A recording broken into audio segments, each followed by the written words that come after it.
Well, if it isn't Friday, how you guys doing? Welcome back to Sin City Crypto. My name is David. I'll be one of your co-hosts. I'm the other. No one cares. And today, like every single day, except Saturdays, we're coming at you live from our studio in the beautiful city of, we can't make up our mind what kind of weather we want, Las Vegas, Nevada. We have an amazing show today. We are talking Bitcoin versus the establishment. Where are we? Is Bitcoin winning? Bitcoin just flipped a couple big companies as far as market cap globally. We'll talk about that. We'll talk about the banking crisis. We'll talk about Binance halted spot trading this morning. Why? We'll discuss that. And we have some video footage to show you, an infomercial, a commercial, and finally, it seems it's been confirmed Deutsche Bank is going under. We'll share why. But first, why do I have to introduce you to your other co-hosts? Because I have to. And here's Robin. Hola! It's your boy, Big Rob, back in the house. Welcome to Sin City Crypto. If it's your first time checking us out, we're an entertainment-focused cryptocurrency channel where we take old, boring, and stale information and repackage it up in a fun and sexy Sin City Crypto kind of way. And Bitcoin's at 27,000. What happened? Let me. Is it the bank scare? Is it the U.S. trying to punk Bitcoin down? I bet you the Are they punking them? I bet you the Dixie's up. Are we moving to Portugal? No. Are we leaving the States? I'm going to Dubai. Why are you going to go to Dubai?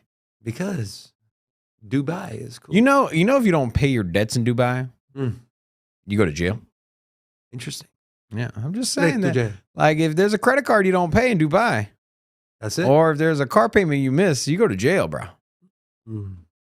So I'm just saying, unless you feel 100% confident, you will have no chance of defaulting on any debt. 100%. 100%. You're a lot of 100 and 0%. Just saying. Oh, got to keep things real, man. I know you, man. I'm just saying. You know me, man. I know you. I'm just saying that, like, don't get behind on a credit card bill, David. You know me, man.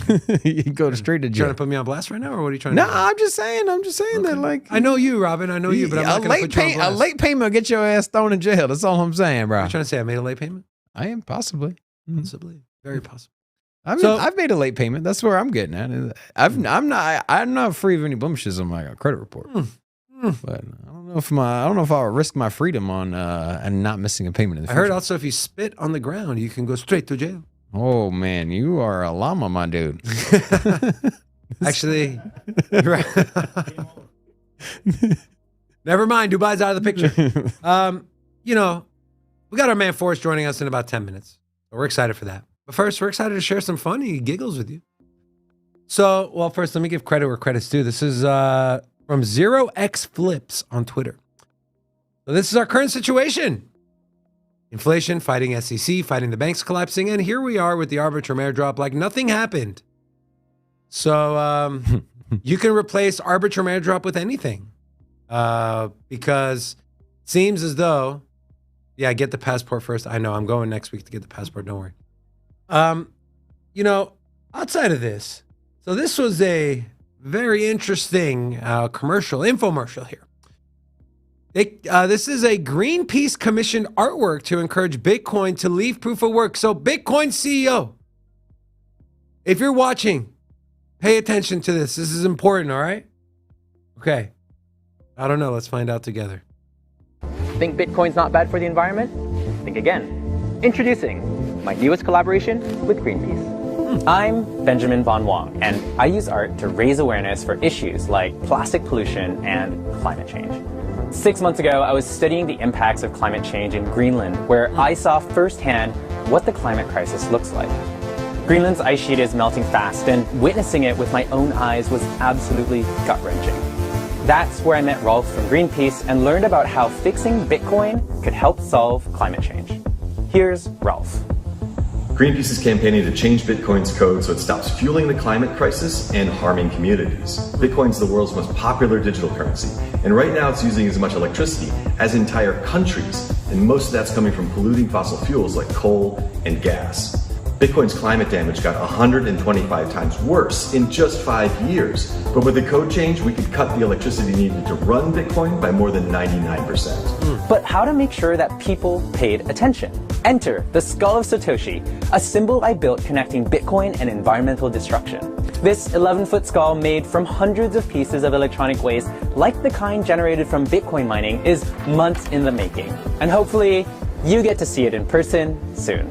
Changing Bitcoin's code is going to take teamwork. We need everyone involved, from companies and government officials to crypto enthusiasts and climate activists. So like and share this video and follow Greenpeace USA to join the movement to change Bitcoin's code. That is hilarious. We're gonna need everyone's help. No, you're gonna need the miners to vote on it, you clown. The artwork was cool though. That was a cool skull. Not gonna lie. If you had the God switch, let's just say that you had mind control over all the miners, right? Not mind control, but mind control over the miners, and you could dictate a vote proposal and get it passed. Would you vote for Bitcoin to go to proof of stake? Or would you keep it where it is? I would not change Bitcoin's code. Yeah, I agree. The thing is that I could say that Bitcoin's not perfect. Bitcoin does expend a lot of energy, but for due reason. And I think everything else is still untested, right? I mean, Ethereum just upgraded. The likes of Cardano, Solana, and all the other proof of stake chains, Algorand, Avalanche, they have only been around for 3 to 5 years, or at least 3 to 5 years running proof of stake.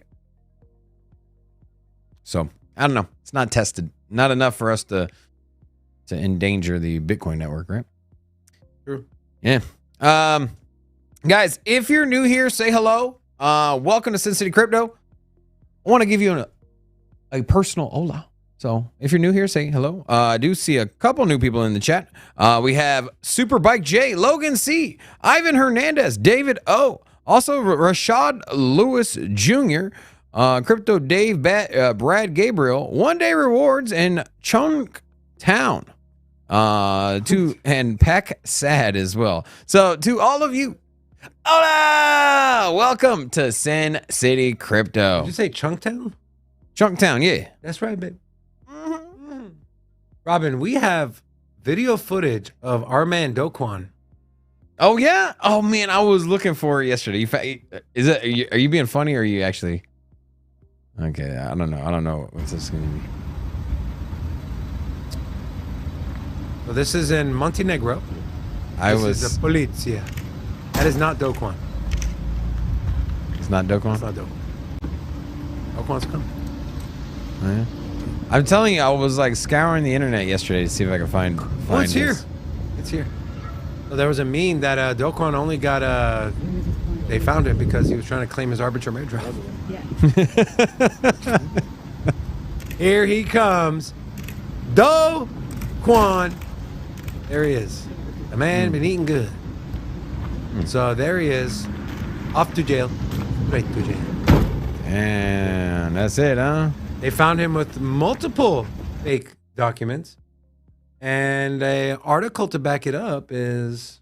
I thought he said he wasn't on the run and that he was cooperating and nothing was... He was getting ready to start up an exchange. Yeah, like he was... Kyle Davies, Suzu, and that clown from Coin Flex or whatever that name was, Mark Lamb or something. Yeah. So Terra's Do Kwon reportedly founded crypto firm in Serbia. South Korea seeks extradition. So you got South Korea, Singapore, and the U.S. fighting over this man. Do Kwon, the co-founder of Terraform Labs, was detained at an airport in Podgorica, Montenegro on Thursday. The Serbian High-Tech Criminal Prosecutor's Office, the SHTCP, and the U.S. Federal Prosecutor's Office disclosed that Do Kwon and former Chai Corp CEO Han Chang-jun established a crypto business in Serbia. Prosecutors are reportedly confirming whether Do Kwon starting a crypto business in Serbia or a paper company for money laundering. In December, CoinGate Media reported that Do Kwon exchanged Bitcoin worth almost $200,000 from the Luna Foundation Guard for cash. So he was starting an exchange and all that fun stuff. And so now he's been caught. But should Do Kwon be held accountable? Criminal charges. Well, I think the charges were on him manipulating the markets and artificially inflating the price of his own token. Is that a criminal offense? I believe so, right? Now, I know it is here in the States, but I don't know about in South Korea.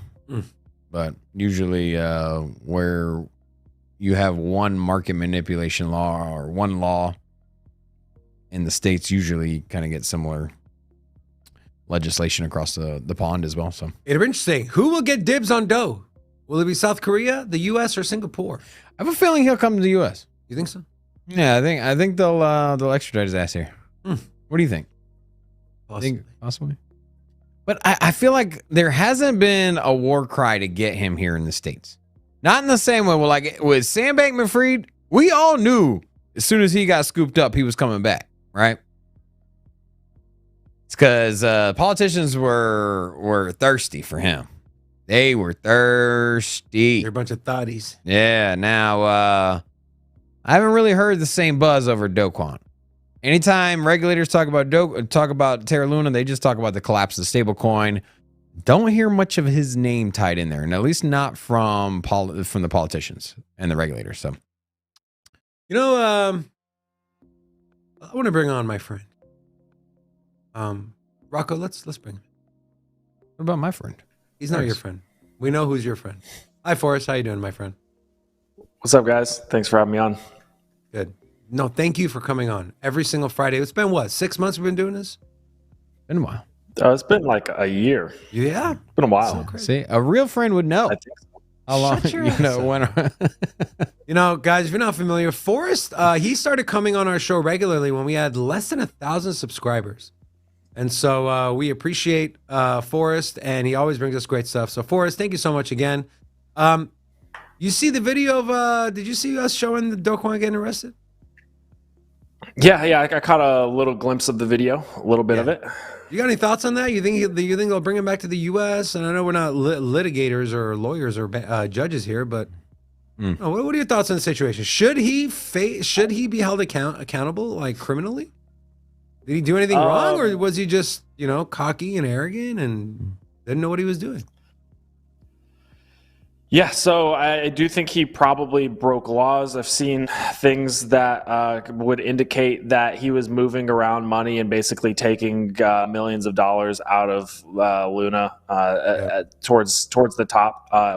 Meanwhile, he was pumping it and saying it was fine, it was secure and whatnot. So I'm sure a lot more of that stuff will come out as far as what the actual case is against him.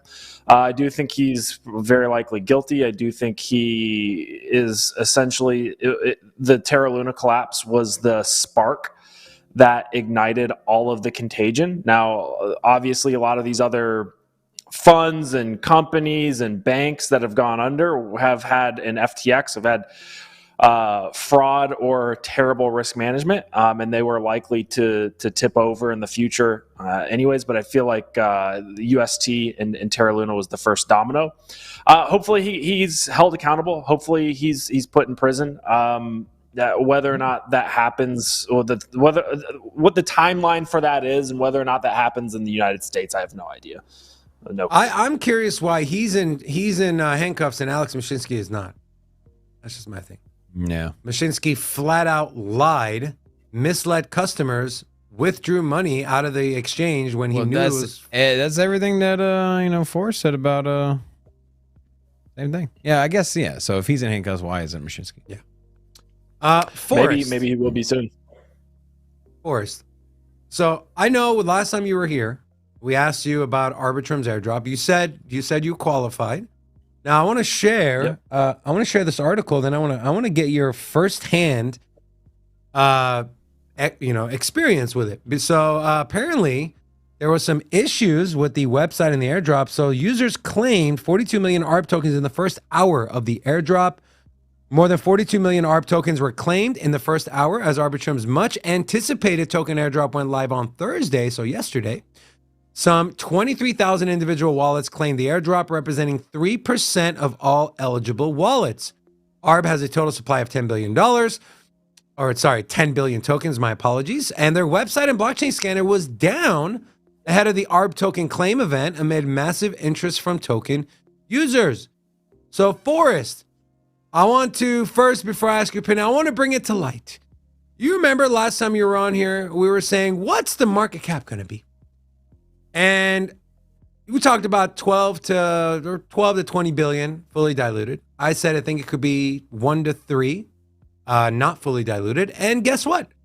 It came out of like $6, $7, $8 billion non-fully diluted, and now it's sitting around 1.5. So you remember who on this show said no way? Do you remember? I think his name started with an R. I was referring to. Say you're wrong. Just say you're wrong. I was saying that it could come out overvaluated, that it would find itself, and it's still over 1.5 billion. If by it's okay to be wrong, by bro. Monday or Tuesday, at least you're wrong to me and Forrest, not some bum on the street. Hey man, I'm just saying. We're just okay, saying. Forrest. I'll say it for him. He was wrong. Now, all jokes aside, Forrest, how was your experience? Did you claim the Arbitrum tokens? Were there any issues when you claimed them? And if you don't mind sharing, did you dump them all like a majority of people did? Are you holding on? What's your game plan? Of course, if you don't mind sharing, please. Sure. Yeah. Overall, decent experience. I mean, their website, look, I put a tweet out, like the website that was giving out thousands of dollars in free money, like went down. Like, of course, everybody's going to be super interested in claiming their free money immediately. Right. And the site was overloaded. I had trouble claiming the airdrop until later in the day, but it was one of those things where I didn't plan to be one of the people that were just dumping it right away. It traded for a brief moment in time. It started trading at like $10 and then plummeted down to like the $1 or so. I think it was like $1.10. Yeah. Well, it was kind of where it found a bottom. There's so little volume happening there that the chances of actually being able to sell it for $5, $6, $7 before the price just plummets. It's the same thing with every airdrop. A few people who are very, very quick may be able to sell a little bit of their airdrop at those prices, but it finds an equilibrium point pretty quickly. So I wasn't in any rush to claim, but I was able to claim later on in the day. I personally got like 5,800 tokens or so. I dumped around $1.40. All of them, just because I do think it can move up to $2 or so. I think $2 is going to be tough resistance to break through. Maybe it moves up to $2.50. If we get something really crazy, maybe it moves into the $4 to $5 range briefly, at which point I'll just look to short it pretty aggressively. But otherwise, I just dumped mine for $1.40 just because I wanted to put that capital into Dust. I feel like Dust has more shorter term upside. So I just dumped it, moved it over to Dust, and is basically free additional exposure for me. But so yeah, you dumped all of them, or you're still holding on to some? I dumped them all. I dumped them all. It's like it's free money, bro. Shit. Free money, rank 39, 12 billion fully diluted, almost 13 billion fully diluted. I dumped a little bit higher than where we're at right now. So it's like, close to 15 billion fully diluted. It's just like a 2x on that money is going to be really hard to come by. We got to go to 30 billion fully diluted. Is that possible in a bullish scenario? Certainly. But if Arbitrum's going to a $30 billion valuation, that means the market's in a pretty healthy place, and we're going to see other stuff pump and other opportunities come up. So I'm not necessarily into like holding on to something that could very easily drop below $1 and losing additional money when I feel like there's better. It's really all about where do you want your capital allocated at any given time, right? Would I invest my money at $1.40 for Arbitrum? Would I want to buy Arbitrum at $1.40? No, me personally, no, I would not want to buy at $1.40. So why would I hold at $1.40? So I just, decided to sell and then reallocate that capital elsewhere in my portfolio where there's, things at certain prices that I am happy to purchase at, happy to be a buyer at. Fair enough, man. Thank you for sharing that. We appreciate it. Yeah, I want to switch this conversation before we get into the charts. I want to switch from free money to more free money, but free fake money, which is the banks and US dollars. And so we just got news today. So a couple things. So we're going to start here. Treasury Secretary Janet Yellen calls top US financial regulators for an unscheduled meeting today that is closed to the public. Now, I do want to highlight Moody's, the rating agency, downgraded the entire U.S. banking system. They downgraded a lot. We're seeing some stuff happening over in Europe. And here's a headline. Goldman Sachs and JP Morgan can't survive a bank run, says the National Bureau of Economic Research, which provides the start and end dates for recessions, has issued a working paper that says none of the big banks can survive a bank run for even 30 days. 30 days. Then we have this. U.S. banking turmoil can't be contained. This is again from Moody's, the credit rating agency. They're one of the big three, warns that a growing danger surrounding the banking system might spread to other facets of the U.S. economy. The agency believes that this situation is causing more financial and economic harm than anticipated. Officials will be unable to curtail the current turmoil without longer lasting and potentially severe repercussions within and beyond the banking sector. However, according to the agency's most recent note, American authorities will broadly succeed. I wonder how they'll broadly succeed. And then just to finish it up, we have this news. Deutsche Bank, one of the largest banks based on Germany, shares slide after a sudden spike in their credit default swaps.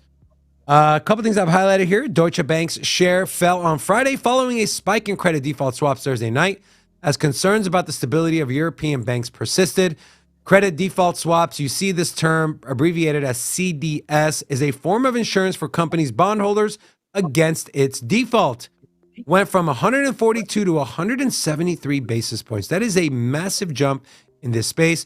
Deutsche Bank's additional Tier 1 bonds, which is an asset class that hit the headlines this week after the controversial write-down of Credit Suisse's AT1 as part of the rescue deal, also sold off sharply.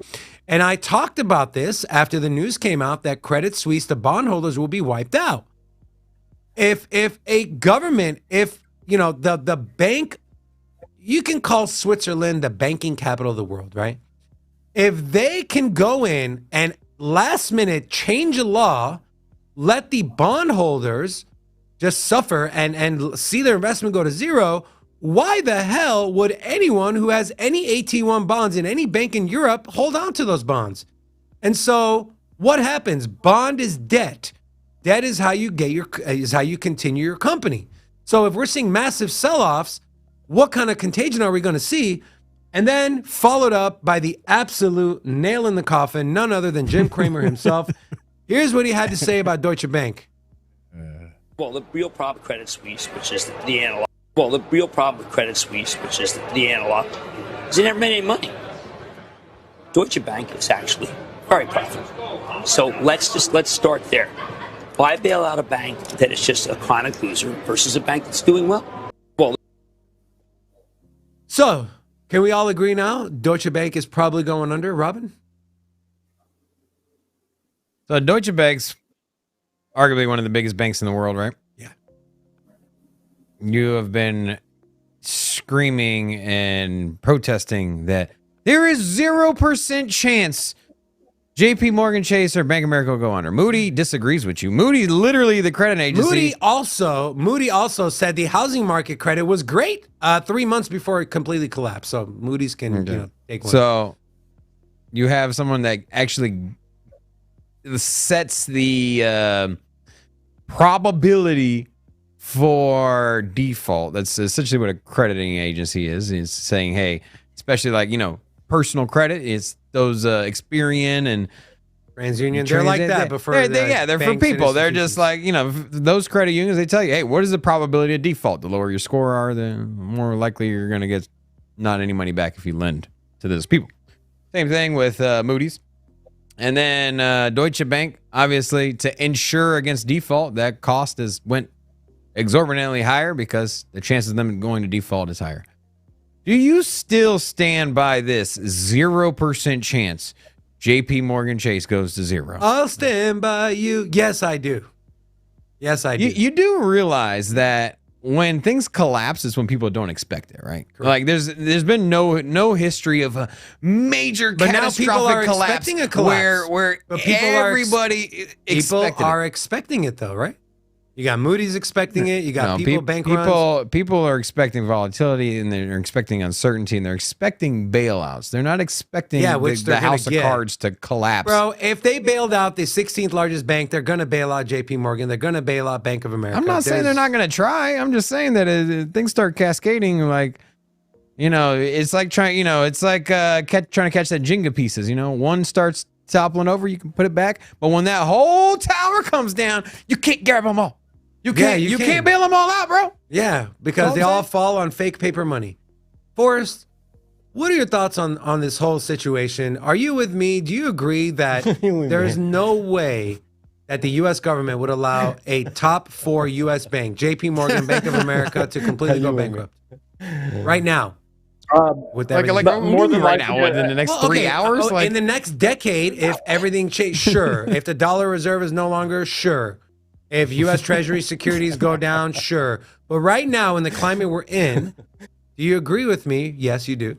That there's 0% chance JP Morgan or Bank of America go under. Sounds so foolish. I don't know, 0% chance, but I would expect that the government would just print them out of their troubles and we just see hyperinflation. I think, before the lesser of two evils would be hyperinflation versus the top 4 banks going down. I think it's just like, how do you can still have, the basic financial system operate, although horribly, with hyperinflation, and obviously, that's not an ideal scenario. But if all the banks go under, including the top 4, it's like the financial system can't even operate anymore. So I would imagine that the government would choose that between the two. However, there's always, if you want to throw on your tinfoil hat, there's always the idea that this is planned and they want the top 4 banks to go under, and then they usher in a CBDC, central bank digital currency, and get rid of commercial banks altogether. That was my one stipulation to my 0%. That was my one stipulation, is if they let it collapse, is because they're going to push everyone to a CBDC. Yeah, well, you would have financial unrest for probably 10 years, and then the eventuality from the ashes would come the CBDC. And I don't think anybody in Congress is trying to go through that pain. They're not trying to go scorched earth to push their CBDC in their agenda. It's like it's not even that prominent of a subject for the Fed. Like, it's not like it is something they're trying to do, but it's not like a must. They have to roll it out. Like, they haven't. Maybe they're pushing it extremely hard behind the scenes, but from the optics, it seems like something they're trying to roll out, something they're testing. It doesn't seem like something they're trying to roll out by destroying the banks. I think that's a little reachy there. I will say that I do think that with hyperinflation. Now, here's the thing: if one of the banks collapse, I think that causes a bank run on the rest of the banks, and then from there, that's how you get the hyperinflation. Is that one of the multiple banks are stressed extremely. One of them has way too much exposure to some risk. Perhaps it's with the treasuries. Perhaps it's with something else that we haven't even, we're not even aware of. I mean, a lot of times what's going on behind the scenes, and nobody understood this buying treasury bonds. Like, nobody understood the risk of that until SVB came out. And so perhaps there's other risk factors that these other banks are taking that we're unaware of at the moment. And so I think there's a lot of markets that are in very tight situations because of the federal interest rate raising up. Also with supply chain issues, inflation, and just I think there could be other things that are lurking. I'll leave it at that. And one bank goes under, hey man, they're gonna print to death, and maybe they'll let one go, and then from there, from the ashes, you get a one or two banks picking up the slack of the other ones that go under. So it's either monopoly or full government control. Mm-hmm. Sounds good. Yeah, America's going good places. Yeah, look, I mean, that's why we're here, man. If you just bank wherever Nancy Pelosi banks, you're probably going to be fine. Wherever she keeps her money, you're probably safe. Man's got a point, or better yet, where her husband banks. He seems like the rockstar trader there.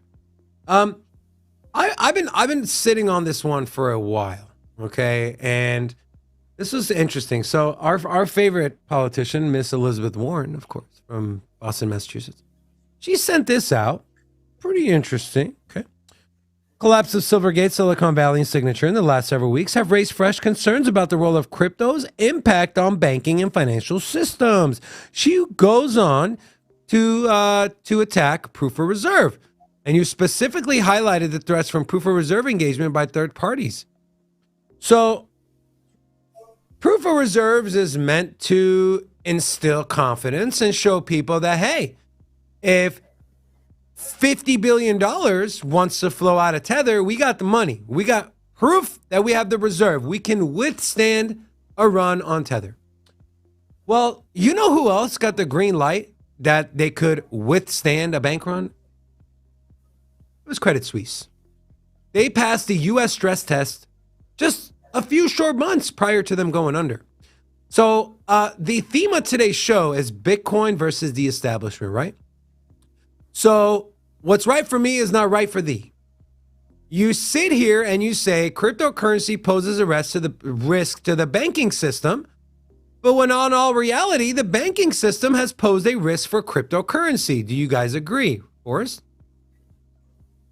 Yeah, absolutely. It goes both ways, but certainly. I mean, it's like what we're seeing in the banking space is like what we've seen in the crypto space over the last few months. It's the same exact thing. It's like fractional reserve banking and bank runs, and it's like why Terra Luna ended up collapsing. It's why it's one of the reasons that contributed to FTX, right? Collapsing is they just don't have the reserves. The money's not there. I mean, when you look at the banks, the money's just not there. It's not required to be there. Fractional reserve, I think it's like they have to have 10% on hand, and then they can put other Drop stuff the one, Forrest. into like this. Drop the What's one. up? Drop the one. The zero. Drop the one. Zero. Since COVID, the fractional reserve rate was dropped to zero. Yeah. They had an emergency meeting and they said to the banks, like, guys, we were in pressing times. They no longer 10%. Zero. There you go. Oh, then I completely missed that. It's just like, of course, like how can you expect how can you expect a bank run to not happen or under any financial stress or any type of recession scenario when the banks don't have to keep your money on hand? I mean, like I wouldn't have a bank account with anything more than the FDIC insurance, and even then, I'm sure accounts under 250K when push comes to shove will be insured to some degree, even if it means printing money to insure them. But I mean, this is in many ways 10 times worse than the crypto space. Obviously there's some crazy stuff happening in the crypto space, but it's like, at the end of the day, USDC, it's like 77% backed by short-term bonds. It's like at least they've got 77% ready to go in short-duration bonds. It's like that's better than what a lot of banks have now. Obviously they have to use banks to keep the rest of their money safe, and the banks going under is a bigger risk of what we're talking about to USDC than what crypto is to begin with. You start moving away from algorithmic stable coins, and it's like USDC is more fundamentally sound than a lot of these banks. And it's funny, the only reason USDC lost its peg was because of a bank. And then on the back end, you have a bank like Custodia Bank out of Wyoming who applied to have a master account at the Fed, and they were like, we will be pretty much fully reserved, like no fractional. We'll have, like, even if there's a 100% bank run, we'll have the money. We're only going to keep our money in 4 week, 6 week, 8 week T-bills, cash, and equivalents. That's it. No long-term bonds, no corporate debt, nothing, none of that. And they got twirled around, and then they finally got denied, which I think they're being sued. They were deemed too risky. Yeah. It's just funny. It's comical to me that there's such stringent rules for banks that want to deal in crypto.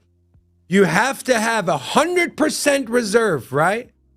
But the banks that handle trillions of dollars in consumer deposits can operate at zero. Well, here's the thing. You risk the whole system if you put a better option in that system, right? So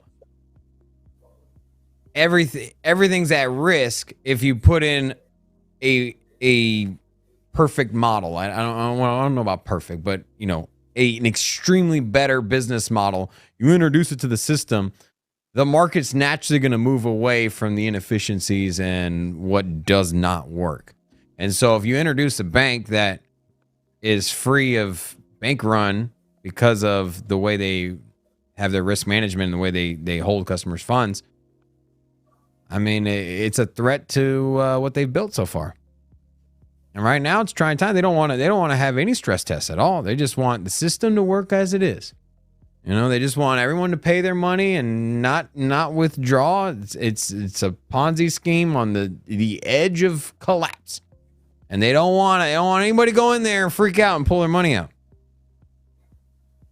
I mean, that's all you need, man. It's the age of social media, and information travels at the speed of a tweet now. And so all it takes is somebody to say, hey, you know what? All it takes is 10 to 20% of users to go to Bank of America or Wells Fargo or JP Morgan to ask for their money back. 10 to 20%. And then boom, that company will collapse because they don't have money on hand.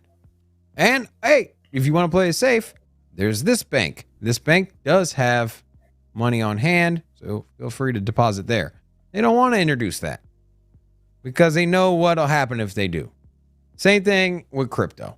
They see that crypto is bad. Crypto could be a safe haven to politics and bank runs, and money goes there, then the system they have collapses. So it's the world we live in now, man. We're in the world. You guys got any other thoughts before I wrap up the banking and move on to our friend Gary? No? All right, let's move on. Get his name. So, in our continued fight against the establishment, we have, is Gary Gensler the final boss, though? You know, like, is he the final boss, or we got one more? He is. Okay. He is. He is like the wizard mage that looked harmless at first, and then now he's the Emperor Palpatine. You know, he's got the lightning bolts. He's the final boss, bro. Final boss. Okay. Well, he's looking out for investors because there's a report that came out. So the source from Bitcoin.com, SEC advises investors to exercise caution when dealing with crypto asset securities. I like how everything after crypto now they label it a security. On March 23rd, which was yesterday, the U.S. Securities and Exchange Commission, headed by none other than Gary the Gun Gensler, published an investor alert that claims investors should exercise caution when dealing with, quote, crypto asset securities. Cryptocurrencies can be, quote, exceptionally volatile and speculative, and the platforms where investors buy, sell, borrow, or lend these securities, use the same word again, may lack important protections for investors. I wonder whose fault that is. The SEC also discusses how crypto businesses like exchanges leverage proof of reserve method of transparency and downplays the method. The regulator insists proof of reserve methods may only provide a snapshot of a point in time, and proof of reserves may not show liabilities or the use of customer crypto assets in the asset lending. Hey, I agree. I agree with that statement. The SEC emphasized that proof of reserve snapshots can be taken, but it does not offer protection against the entity moving customer assets. In addition, a proof of reserves is not a rigorous or as comprehensive as a financial statement audit and may not provide any level of assurance, the SEC details. You know, this would actually be a great opportunity for to lay the groundwork and a regulatory framework for what proof of reserves would look like. That's like in their job description, right? Right. Hey, you have some risk, you have some potential for fraud, and here we could just simply ask for transparency by requiring X, Y, and Z, and that would be it. Also, one last thing, we do have a in our stock markets. How does one measure? It's HR video. Might this have to do with the movie The Matrix? I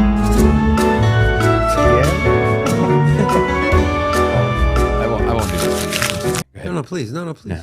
It's not even about crypto. It's not even about crypto. No. I just thought it'd be. I just love that little warming intro jingle he has. Yeah, warming. Forrest, I know you saw the Wells notice to Coinbase. I'm pretty sure you read their blog about how 30 times they tried, they went in there. This whole notion of come in and register. What are your thoughts on this whole situation? We got the Grayscale lawsuit. Apparently that's going pretty good. Seems as if Coinbase is going to take this thing the full 9 yards. Do you think Coinbase will end up settling? And of course, we're speculating here. Or do you think, and should they take this thing all the way to maybe even the Supreme Court? It sounds like from what Brian Armstrong has said that they're ready to fight this thing. Now, whether or not they come to some sort of settlement before it escalates is unclear. I think they have a super strong case. They requested that the SEC highlight which particular cryptocurrencies is giving them concerns. The SEC declined to answer. The SEC approved Coinbase stock to IPO, and now a year later, they're trying to wind that back. It's just absurd. To me, what I believe this is all about is protecting the United States dollar. I think he's under direction to slow down the adoption of crypto at all costs. I think any reasonable judge is going to, we'll see more of what we saw in the Voyager case, where a reasonable judge just sides against the SEC because they're getting so ridiculous and silly. But I think they know that, and they're just trying to slow down onboarding ramps into crypto because it does pose a significant risk to the U.S. dollar. And then when you layer in the fact that Russia is now coming to an agreement with China about using the yuan for trade. The U.S. dollar is looking worse and worse every single day. So I think this is about protecting the U.S. dollar and its status as the world reserve currency. But look, when you start printing trillions and trillions of dollars and printing yourself into a highly inflationary environment, why would any other country or members of your own country want to use that currency? Right? If you just keep inflating it and it loses its value and its purchasing power, of course, people are going to seek out alternatives like Bitcoin, Ethereum, and even foreign currencies. So I think this all goes back to protecting the United States dollar as the world reserve currency. And the U.S. government is not going to go down without a fight there. And we actually, we did do a poll on our community tab on YouTube. So if you haven't gone there, please go vote. Who will win the fight?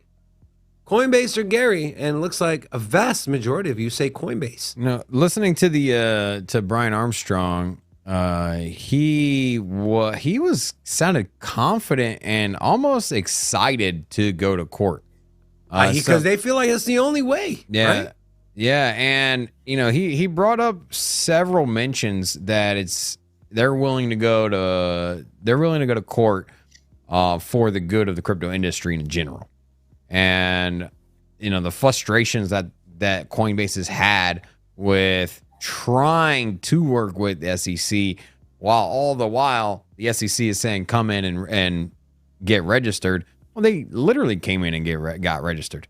I mean, what other? They did. They're a registered company. They filed their S1 like they're a publicly traded company. And their business model hasn't exactly shifted or changed since they went public. And they went public not too long ago. They went public during Gary Gensler's administration. Yeah, and so I'm not really sure. Yeah, I don't understand. I don't get it. Yeah, I honestly don't get it. And so with what's interesting is that those 30. So I did a little more research into it. So the 30 meetings that they had, those actually happened. No, I know. They sat down. They had 30 meetings that Brian said that took millions of dollars worth of money to have lawyers present and do research and all the analytics that go with it together. Yeah, and they didn't provide any insight. They just sat there and listened.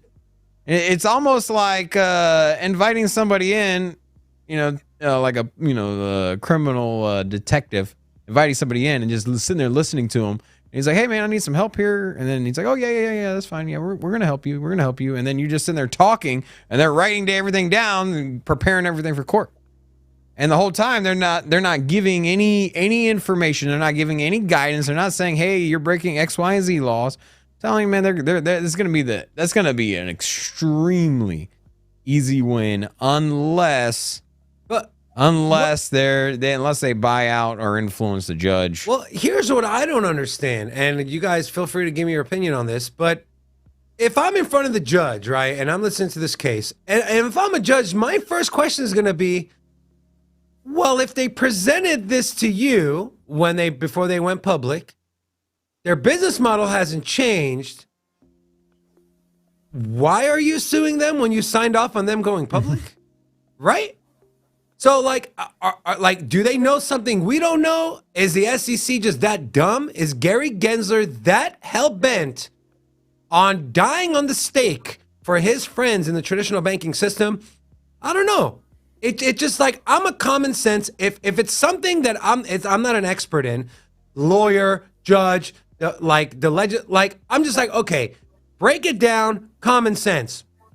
It doesn't have any sense at all. What do you guys think, Forrest? It's all about slowing down crypto. I think there's no other reason. Like, I don't think that they'll be able to win this case against Coinbase. I'm not a lawyer. I'm not an expert. It doesn't make any sense. Like you said, the only logical explanation is that they have a directive to slow down the adoption of crypto, and they want to slow it down at all costs because it undermines the U.S. dollar as a reserve currency. That's the only logical explanation that I've been able to come to.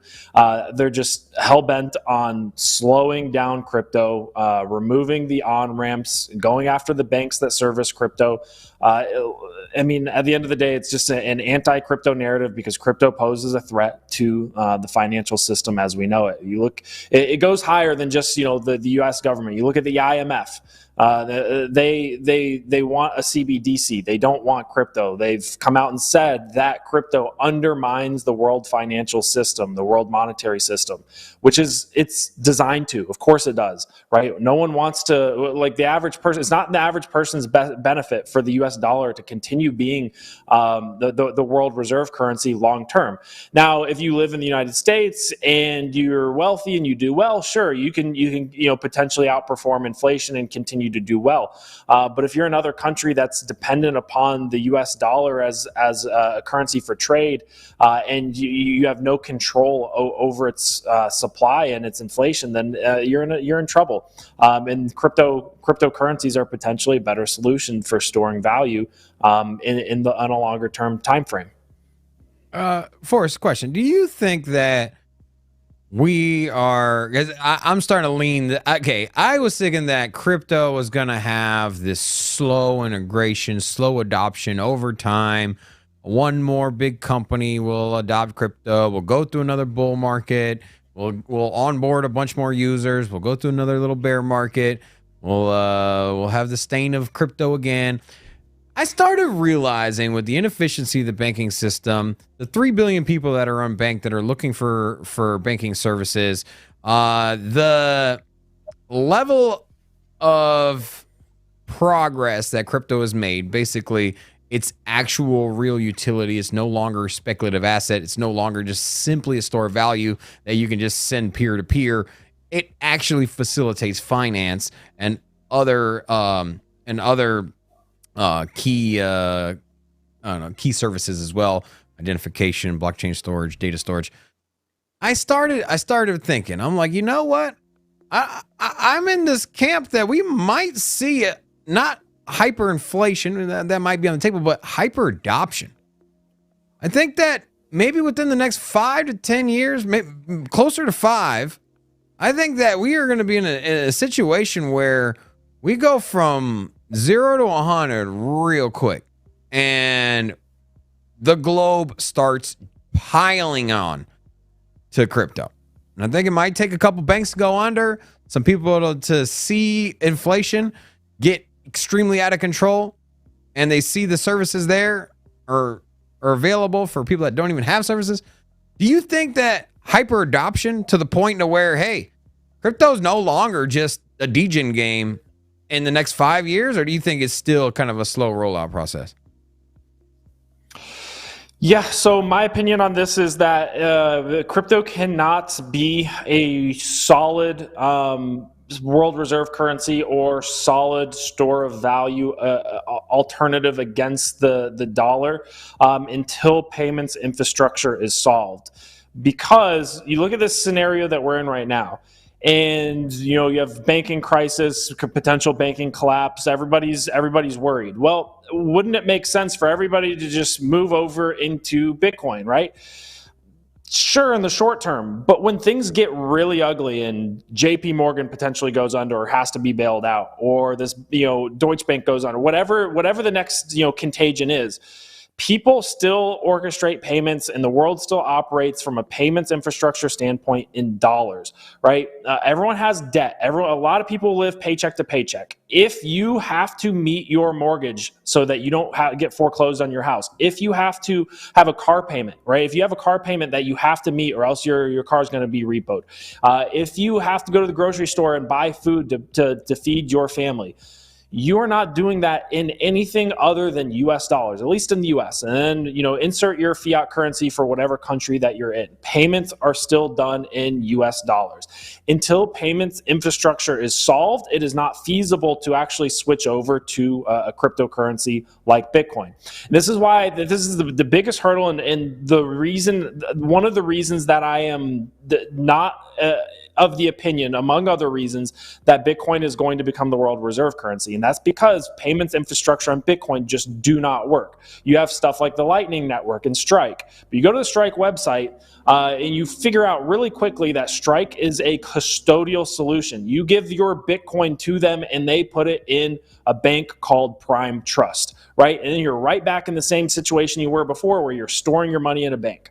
So until we have a clear option, until it becomes extraordinarily easy to go to the grocery store, to pay your car payment, to pay your mortgage, to pay insurance in Ethereum, Bitcoin, whatever have you, another cryptocurrency in a non-custodial manner where you can actually self-custody that crypto and not pay super high fees or have a very high settlement time, then we're stuck with fiat. And crypto becomes an investment vehicle, a risk asset, and remains a risk asset, and you have to trade accordingly in and out of US dollars as your kind of base currency. I know that's kind of a long-winded thesis there, but to me it's all about figuring out payments infrastructure, and that's what will drive adoption. No, and it makes complete sense. And this leads me to the next piece of news I want to share. So Zappo Bank partners with Circle to integrate USDC payment rails. Bitcoin custodian and licensed private bank Zappo announced partnering with the fintech firm Circle to integrate USDC payment rails. Zappo has become the first licensed bank in the world to add out rails to existing USDC on-ramps. The new feature is expected to allow members to bypass costly and time-consuming SWIFT payments and instead deposit and withdraw via stablecoin. Zappo will be offering a 1-to-1 conversion rate from USDC to US dollar, with all the stablecoin deposits automatically converted to USD. The depositors of the bank will be able to rake in benefits from a 4.1% annual interest rate return. So you don't have to automatically, huh? So this is a quote from CEO of Zappo, Seamus Rocca. Seamus Rocca. Is he Italian, Rocco? You know him? If he works in a bank, it's probably for me. Not just kidding. So, quote, enabling auto-converted USDC deposits and withdrawals at Zappo Bank gives crypto members a safe haven for their savings. Running 24/7, including weekends, we eliminate the anxiety of keeping your money in exchanges and the hassle of expensive off-ramps into traditional banks. Robin, I'm going to ask you first. Well, I feel like this is the growing infrastructure that you need to go in and out of payments in between. So basically what you don't see behind the scenes.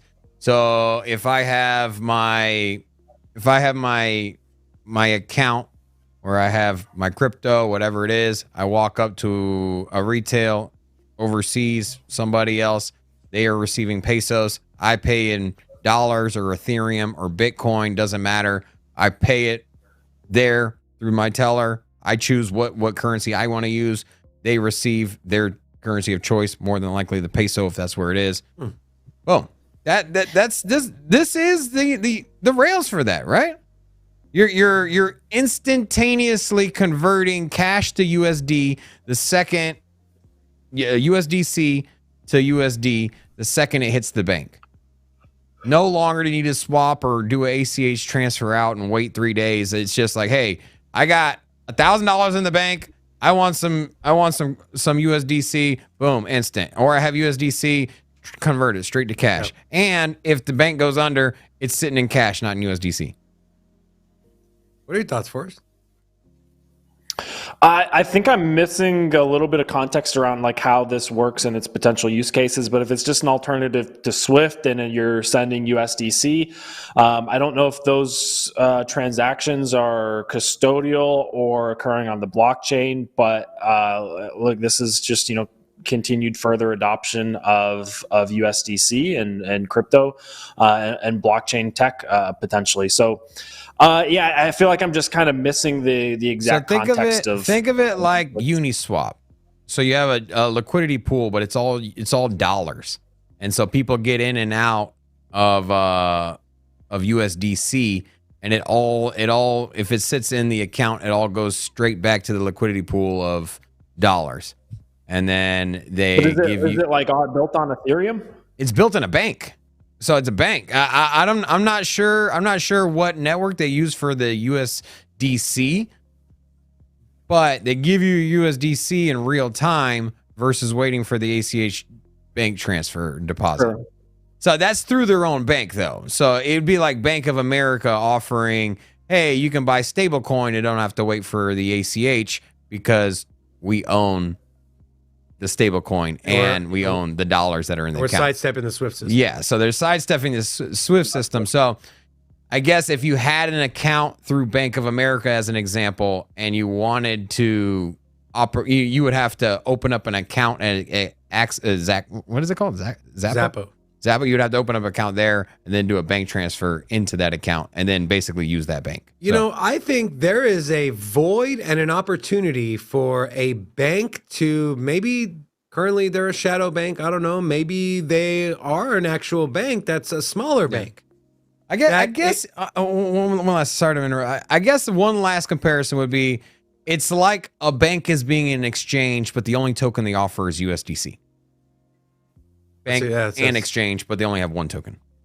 I think there's a void that needs to be filled, and fear sparks a lot of other emotions, and it gets people to move. It activates their, like I need to do something. So with the fear of banking, if we have a bank coming out of nowhere, let's say Custodia Bank or something, saying, "Hey, we guarantee no more reserve fractional banking. This is how we're going to make our money. This is how we're going to make sure that even if every single person withdraws money, we will have money in the bank for you." I think that's missing. I think people would flock to it, especially if it has some sort of integration with digital assets. But that remains to be seen.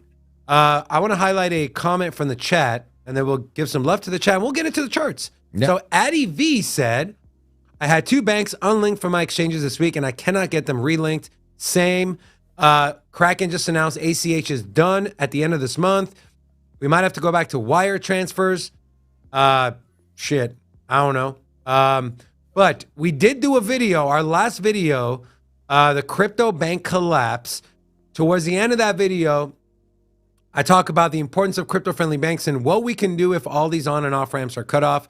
So if you want more information, definitely go check that out. And then just a little love to the chat here. If you're new, say hello so we can drop an hola back at you. Matter of fact, let's get the hola chants going.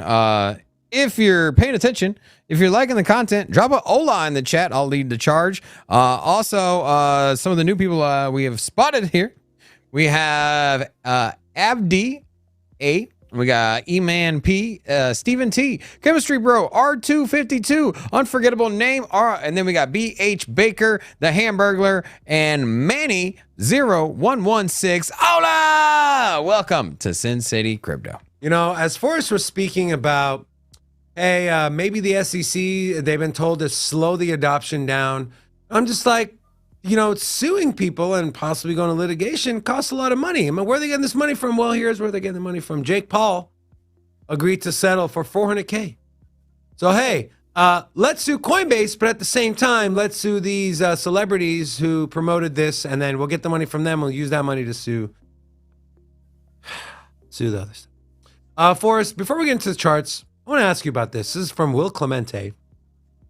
The amount of Bitcoin supply that hasn't moved in at least 2 years is on a tear, making new all-time highs day after day. Are we about to get a supply shock, or as I call it, a demand shock, because the supply is not going to change? What are your thoughts? Feel free to talk through a chart if you have, and then let's just get into the chart, see where the markets are at. Yeah, so looking at this chart, think of it kind of logically. You would expect that this, the amount of Bitcoin that is being hodled for an increasing amount of time would rapidly increase as Bitcoin's price plummets, or as Bitcoin's price stays low for an extended period of time. Why? Because who wants to sell Bitcoin when it's at $18,000 or below $20,000? Who wants to sell? Well, after Bitcoin has held that 16 to 20K region for an extended period of time, and people get more and more confident that it's building a base of support, all the people who are going to sell, all the sellers have been shaken out, and everybody that's left over is hodlers, with the exception of potentially Bitcoin miners who can become forced sellers. But once all the initial forced sellers and leverage has been flushed out of the system, what you see is the steady climb of hodlers coming in, and your holder base of Bitcoin moves from kind of the paper hands to more long-term minded people. And then as you've seen in the past year in kind of 2020, this kind of rolls over a little bit. Especially back in 2016 and 2017, when you've got people who bought Bitcoin at $300 and now all of a sudden it's above $15,000. Of course, that HODL wave is going to start crashing again, because people are like, they're rational human beings. You can believe in Bitcoin as a long-term investment all you want, but if you bought it at $200 and now it's worth $18,000, you're probably going to take profits and buy yourself a house and pay off your cars and live a little bit nicer of a life, rather than just holding your Bitcoin. So as we start to see this move upwards, a lot of people moving into Bitcoin, holding their Bitcoin, not selling their Bitcoin. You also got to think about where was the cutoff for this 2 years ago? What was happening 2 years ago? So I guess we could trace back to early 2021. And a lot of people, that was people kind of buying at a higher price. So why would people want to be selling at a loss, right? So these are a lot of these, like a lot of Bitcoin that is moving into this trench of being held for 2+ years are just people that probably bought from that point where you have your cursor on, right? And they bought at elevated prices at 20K and above, and they don't have plans to sell it at a loss or break even. They want to hold it until it's 70, 80, 90, $100,000. So yeah, this is, there's a logical reason behind this. I do think this is a bullish indicator that we have moved from a period of kind of paper hands and a holder base of paper hands to people who have longer term holding goals. Awesome, man. Now I know Bitcoin is under 28K right now. What are the charts looking like? What are some target levels to the downside and to the upside? We kind of briefly, almost, just like kind of little bitty touch 29K, and then we got rich. Don't ask me what that weird lizard tongue thing was. I have no idea. Yeah, absolutely. Let's take a peek at Bitcoin. So I'm personally, because of the uncertainty in the market right now, from a technical analysis perspective and from a trading perspective, I am sectioning out these larger psychological level ranges. We see 25K even was a very clean resistance level, and I do believe that there's a pretty decent chance that we could come back. Let's actually move this to a logarithmic view. Come back and test 25K as support. I'd be shocked if we just left 25K in the dust completely, whether we go up to 40 first and then we come back down to test 25, remains to be seen. But 25K after you break out of this really long-term range, it would be a little bit strange to not tap this as support at some point in the future. And that's actually becoming closer and closer to what I believe to be a base case, is either 25K now, or potentially 40K, and then we come back to tap 25K, and 25K turns into the lows potentially before we go into the next Bitcoin halving later on. That would be a kind of an ideal scenario. So we've got this kind of parallel channel going on right now. We are towards the top of it. We'd like to see a kind of a clearance thrust push out of this and up to 40K, 38, 40K. That's my target for taking a lot of risk off. And potentially even looking to short the market in some scenarios. But that would be just a phenomenal level to see Bitcoin peak at in this bear market rally, right? We potentially bleed back down, moving into towards Q3, Q4 of this year.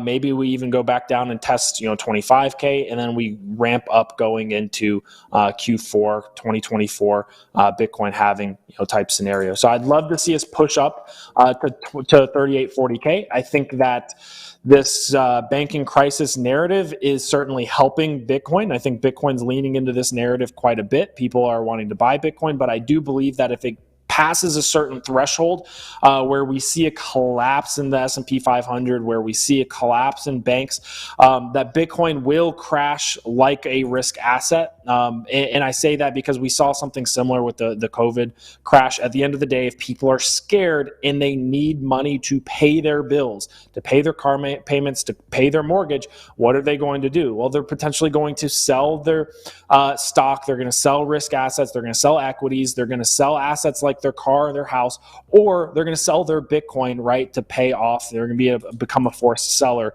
right? And that's where we get that kind of V-shaped recovery type scenario where we did with COVID. At the end of the day, you can't do payments in Bitcoin, or we're not. You can do payments in Bitcoin, but we're not at that level of adoption yet. So until you can, I do believe that Bitcoin is just another risk asset that will be sold to cover people's, cost of living, if the cost of living goes up significantly. So me personally, I'm keeping track of these psychological levels, 30K, 40K. I know it's extraordinarily basic. I do have a volume profile here that I've been messing around with this volume profile tool a little bit more. If we just measure from the top, the top of Bitcoin's peak, and measure basically the entirety of this downtrend, this entire bear market, we see very strong support point of control at 20K, which is recently where we held, right? And then we see our value area high is up here at around 39, 40K. So that would again be the target. And this volume profile tool just measures where 70% of the volume traded has come in throughout this entire downtrend from top to bottom. So we'd expect quite a bit of resistance, right? Quite a bit of supply unloading at around $38,000 to $40,000. So we get to 38, 40K. That's a great position for us to take profits in. Don't get greedy. Make sure we have capital on the side in case we do get a flush, in case we do get a nuke. But just playing the ranges right now. Just, right now, as far as I'm concerned, 28K is the same as 26, the same as 29, the same as, 25.5, right? Until we actually break into another one of these ranges, I'm not too worried about further downside and vice versa. I'm not too worried about further upside until we take out 30K, build some support, and start moving through it. Awesome, man. Can we take a look at Ethereum? I know, the Shanghai, April 12th, that's when it's hitting the mainnet. Of course, I think all of it, well, I don't know about Robin, but I know me and you, we're in the boat that we don't think that the prices, of course, price might retrace a little bit, but I believe it's actually bullish. I think it'll bring more money into the Ethereum ecosystem. Our video we did on the Ethereum Shanghai upgrade, we talked about there's only 14% of ETH that is staked currently. You look at something like Solana and Cardano, you're up in the 60, 70%. So when this whole narrative of, hey, you got to lock it up for a certain amount of time, or we don't know when the lock, no. You can now stake your coins and you can have access to them freely without having to worry about waiting or a lockup period. What is Ethereum's price action doing in the run up? We're about 3 weeks away from the Shanghai upgrade. What's the chart looking like? Yeah, so there's a million and one ways that you can find this this 2K level as resistance. That's the key level that it just feels like a magnet right now. $2,000 Ethereum just feels like completely inevitable. If we break through that, then look at this huge move that we saw with very little volume that we push up to potentially 2.5, 3,000. Again, using very basic psychological levels. 3,000 would obviously be a very big resistance level. Anything above that, you're starting to get a little bit greedy and play with fire, but that's, yeah, $3,000 Ethereum I think is completely possible if we see that Bitcoin move up above 30K, maybe to 35, 36, even 38K, then Ethereum potentially to $3,000. Just to kind of do the very simple math there, if we do 3 divided by 38, right? Bitcoin at $38,000, Ethereum at $3,000, that ratio is 0.079 essentially. And that is well within our range of our ETH Bitcoin chart, which we're actually starting to see let's go to the linear chart, right? 0.079 would just be ETH Bitcoin getting right back up to here, right? So ETH Bitcoin getting back up towards the top of this range would be Ethereum 3,000, Bitcoin 38,000, which 3,000 seems like a very long ways away, but in all actuality, it would just be Ethereum Bitcoin bouncing off of this kind of ascending triangle trend line and moving back up towards the top of its range against Bitcoin.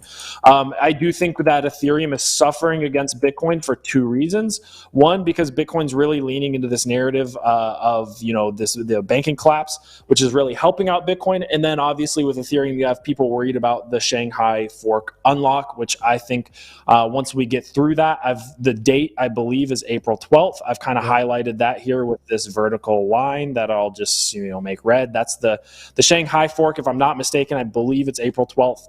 Yeah, we start moving through that, and on the other side, I think we start to see Ethereum outperforming a lot of the market in kind of a shorter term time frame. We take our kind of this green trend line, maybe we revert to this trend line and we get a further washout here in the ETH Bitcoin ratio if we break through this, right? And that would be very in line with our previous demand level. And if that happens, that probably means that Bitcoin has come back down to test 25K, maybe even below 25K.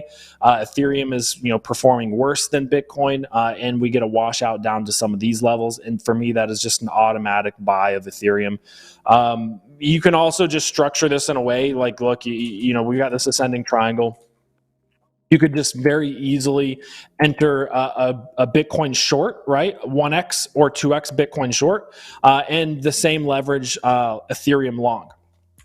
Right, so regardless of what the market does, you're just simply betting on Ethereum to bounce and outperform Bitcoin. Back to the top of the range, it's a 35% move. Obviously, off of this one, it would be a 67% move, a larger move. But with these ascending triangles, right, these ascending triangles, they're actually very bullish patterns. You would expect further upside, right? So let's just say you took that position, and it's a delta neutral, or not a delta neutral, it's a synthetic pair. So you're trading the ETH Bitcoin pair rather than trading the overall market. You're just betting on Ethereum to outperform Bitcoin. You're looking at potentially a much higher move, being long ETH, right? What you can do is just long Ethereum, hold spot Ethereum, and then put in a 1x Bitcoin short to offset the Bitcoin price action against Ethereum, and then you're just betting on this chart to continue upwards. And there's potential, and then it doesn't matter if the overall market crashes. It doesn't matter if the overall market goes up. You are just isolating for Ethereum against Bitcoin, and that can be a nice way to offset some overall market risk. Awesome. We saw a pretty big move from XRP a couple days ago. Shot up 25 to 30%. Obviously, it came back down with everything else, but what is there? Still over 40 cents. Yeah, it got still 42 cents. What's XRP's chart saying? When I was looking at the chart on Tuesday, there was no volume behind that big move. Maybe you're seeing something else. What are your thoughts? Was there a specific reason it pumped, or where can we expect the price to kind of settle in? And is 50 cents now resistance? Yeah, so let's take a peek here. So XRP getting this nice pump off the bottom here. I didn't hear any news. I think there's this. I think what we're going to start seeing is this banking collapse narrative could very well lead to a CBDC narrative, which could benefit XRP, could also benefit Quant Network. Those are anything that's ISO 222 compliant as well. Yeah, so let's look at the easy bands here on XRP. These have historically been a great indicator, getting in the green area, right? Getting out in the red area. We're just sitting here looking at what appears to be a nice pump and potentially a continuation consolidation pattern. Let's move into the 4-hour. Yeah, I mean, this is looking fine. This is looking like it could very well continue. We do have our 21-week simple moving average. Mean reversion would bring us back down to 38 cents. Let's take a peek at 50 cents. That is our big, kind of psychological level. Right, we held pretty much perfectly at 50 multiple times, a couple deviations above it. That would be the level that you could consider shorting at if we go up to retest. Now, what you'd want to look for on the 4-hour or the daily would be for some bearish divergence, which actually looks pretty likely. So if we see something like this, we see a move back up to 50 cents. Or even 52, 53 cents, but we make a lower high on RSI, that would potentially be your bearish divergence to look for a short opportunity in XRP at 50 cents. If we bust through 50, hold it as support, then our next two levels that we want to take a peek at from just a psychological perspective would be 75 cents and then $1. But we'll cross that bridge when we get there. If we use our long margin pressure levels rather than our psychological levels, we go off of this swing low on our 4-hour. You're getting a little bit of resistance at 52 and then potentially 69 cents over here, which I believe 69 cents was a level that we talked about previously when XRP was pumping over here, potentially wanting to short this like 68 to 69 cent resistance level.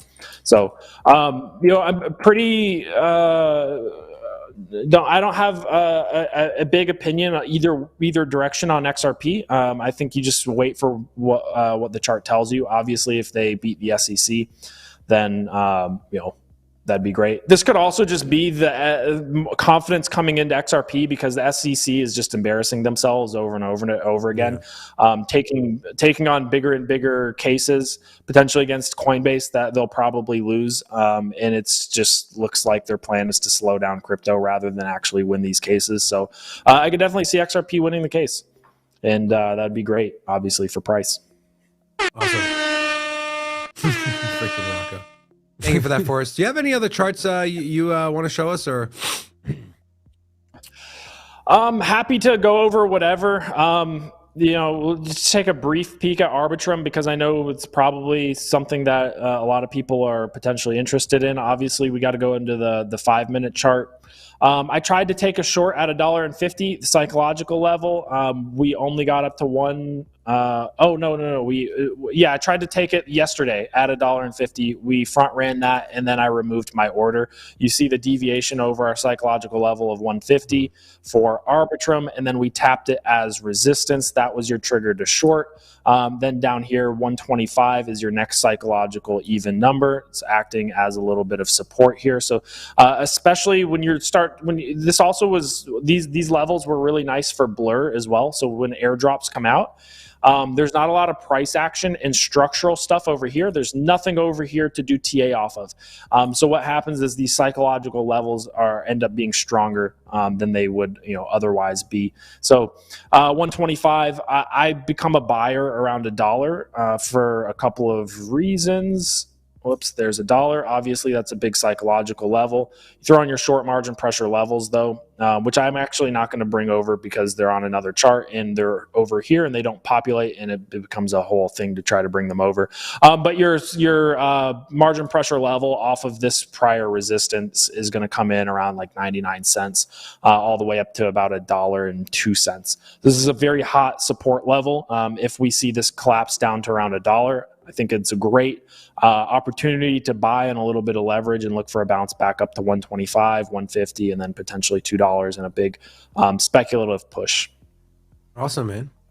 Thank you for that. Forrest, before we let you go, I want to share one more article. But before I share the article, I know what Robin's opinion on this is, but Do you know? I do. Okay. When I say Telegram, what are some words or adjectives that come to your mind?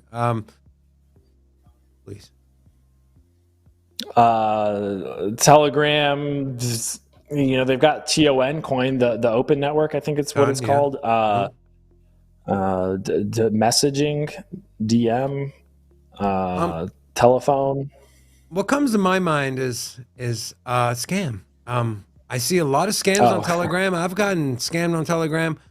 And now it seems like Telegram is offering a new way for you to get scammed, as users can now transfer Tether through chats. Oh. Nice. Why even link your wallet? Just scam it away on the fly. Yeah, no. Oh, this is from CoinDesk. Yeah, I knew exactly how you. Robin is the same way I am. Telegram users can now send each other Tether, the world's largest stablecoin by market cap, within chats in the messaging app, integrating crypto payments with the messaging apps like Telegram. In theory, rendering sending crypto as easy as sending a text should be an extremely positive development for mainstream adoption. It's funny how they said should be. I will say this. If you have the functionality to send it in chat, there should be no reason you give somebody your seed phrase or your the QR code to your wallet, which also contains the seed phrase in case you didn't already know that. Yeah, so at least there's that. At least you can get scammed just for the amount of money they ask you for and not for the whole wallet, theoretically, right? Wow, we're going to look at the bright No, side. I mean, seriously. Like, I'm being kind of comical, but at the same time, it should get rid of... Because if you have the feature, like, hey, man, we need a... But then again, I know people are going to be like, all right, yeah, we need to... Yeah, people are going to work around. They're going to still get your wallet. Yeah. But it should reduce a little bit, I would think. Okay, if it's not Telegram, whole wallets, yeah. If it's not Telegram, and let's say it's something else that maybe is a little more trustworthy, do you kind of see this as the future? Well, what are your thoughts on this whole thing? I could see something like this on Twitter Spaces. You just over here just throwing cash back and forth. Like, hey, somebody having a Twitter Spaces on a conflict or an earthquake or a hurricane or whatever it is, and then they're like, hey, we're covering this if you guys want to donate. We have, and then they could have like the wallet address of one of the foundations there. I guess these be real world cases for that. What do you think, Forrest? Yeah, I mean, at the end of the day, is it how different is it from WeChat? I'm pretty sure you can send money on WeChat. Like at the end of the day, how different is it from adding like a Venmo-like feature? Or it's like if you're Telegram and you want to compete with Cash App or Venmo, do you want to do the whole fiat thing, or just integrate crypto, because crypto is way easier? So also crypto's decentralized. You're using the Ethereum network versus trying to take custody of people's money. So if you're trying to compete on that level, I think this does make a lot of sense. Will people get scammed by this? Yeah, probably, but they probably would have been scammed anyways with or without this feature to some degree.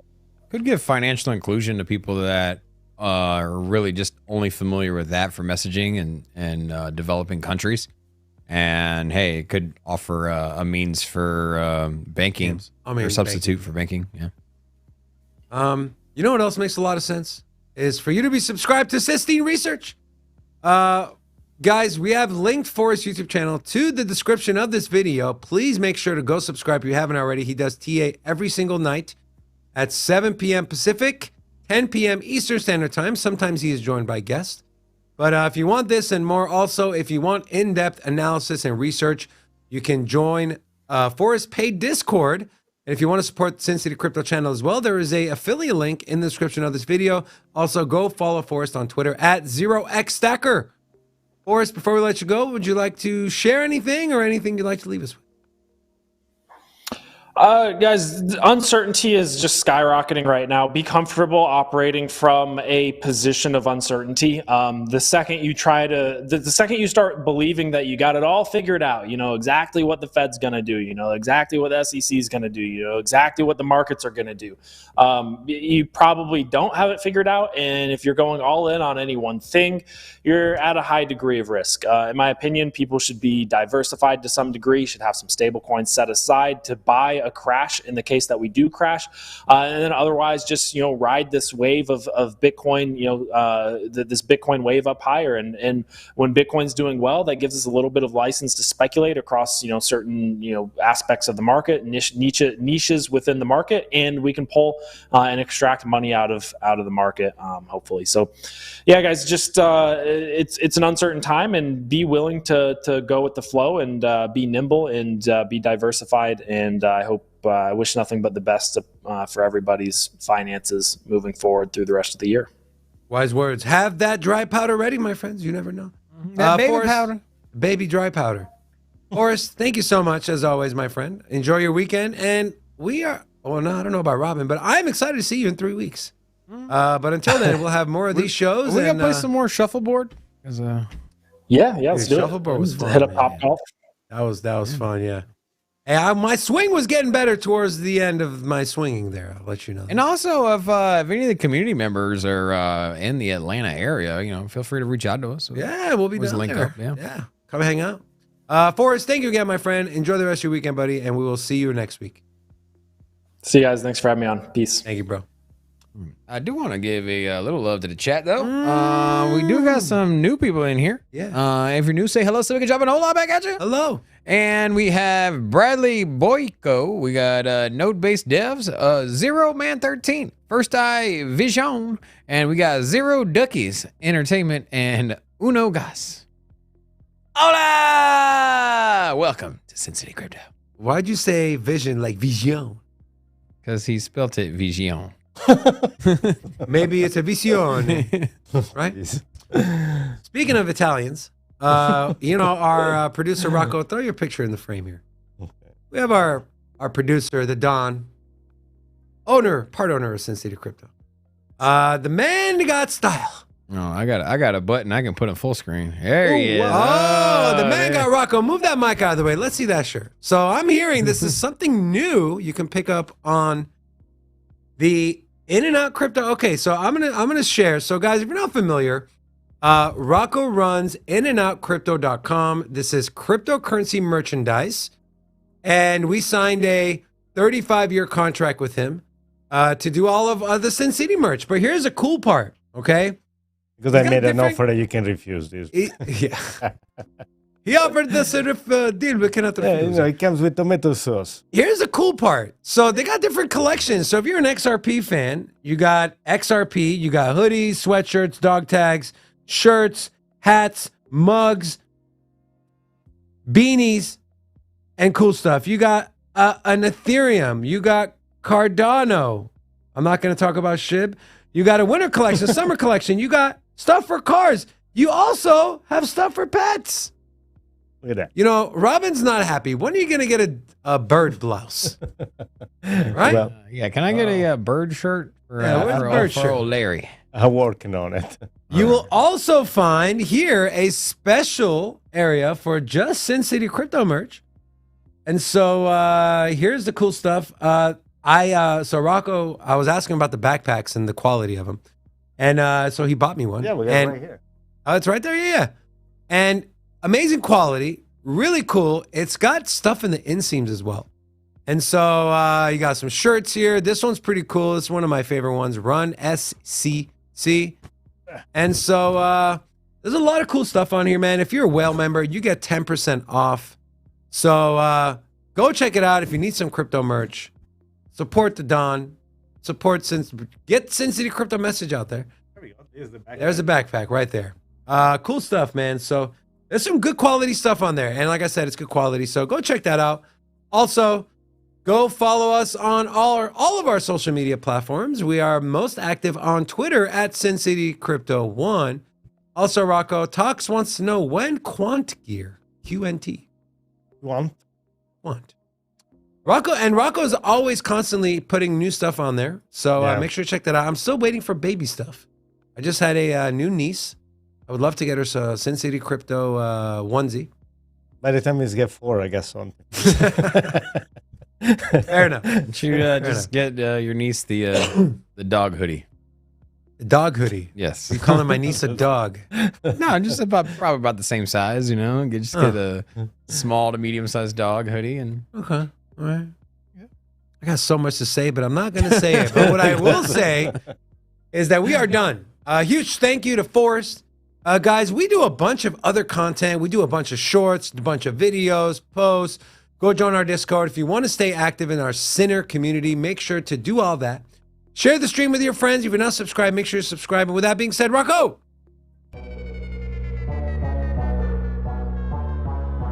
Guys, thank you so much for tuning in. It's been an absolutely amazing week. Thank you to all the new people that have joined our community. Make sure to come back Sunday at 10 a.m. Pacific Standard Time for Robin's Rant, Ramble, and Weird Talk. And so join that, and then we'll be back Monday morning at 10:30 a.m. Pacific Standard Time. Until then, love you guys. shout out Ultimo and Selmo. Hola!